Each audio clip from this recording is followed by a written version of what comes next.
People, andan diciendo que las utilidades de las empresas ayudaron a que se disparara la inflación en Colombia después de la pandemia. Pero esa vaina, si es así, ¿cómo se podría controlar? ¿Cómo es y cómo sería? Pillen pues este video. Primero, un recorderis. El Ministerio de Hacienda revisó la inflación, el costo de vida, desde el lado de los ingresos. Es decir, ellos vieron qué tanto de los costos de contratar people, de los impuestos indirectos y hasta las utilidades de las empresas jodieron la inflación durante la pandemia. Y encontró que entre 2021 y 2022, cuando la inflación empezó a estar tan alta después de la pandemia, las utilidades de las empresas crecieron bastante y eso, unido a otras vainas internacionales y locales, hicieron que vivir en Colombia fuera mucho más caro. Algunas de esas razones externas fueron el dólar más caro, el encarecimiento del petróleo y los insumos agrícolas por la guerra de Rusia y Ucrania. Y entre las vainas internas estuvieron el cambio climático y el paro nacional que afectaron el precio de la comida. Eso es severo debate, porque el Ministerio de Hacienda dice que algunas empresas subieron sus precios para no afectar las ganancias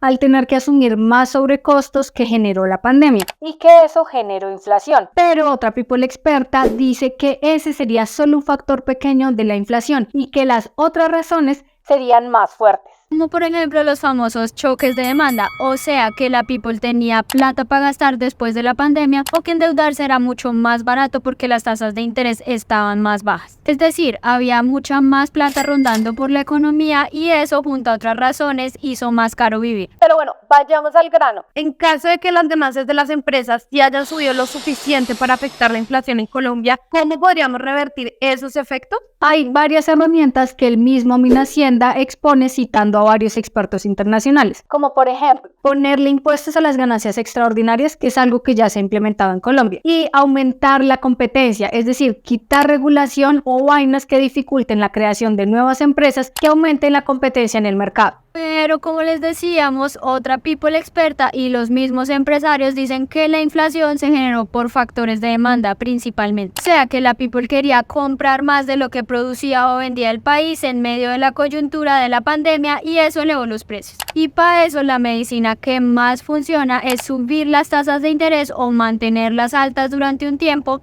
para desincentivar el consumo y de esta manera que los precios de la economía vayan bajando. Otra cosa que dicen los empresarios, y le mandaron una carta al presidente Petro, es que el paper del que se inspiró Minhacienda no está aterrizado a la situación de Colombia y a todos los sectores económicos del país. O sea que toca mirar bien cómo aplicar esas investigaciones a la situación de Colombia porque es un tema bien delicado. Y pues que ha habido empresas que sí han asumido más gastos para no subirle los precios al público. Como ven, people, este es un tema muy amplio y que genera muchísimos debates de los cuales podemos participar. Pero cuéntenos ustedes en los comentarios cómo ven este tema de la inflación, qué más creen que podemos hacer para combatirla. Les leemos.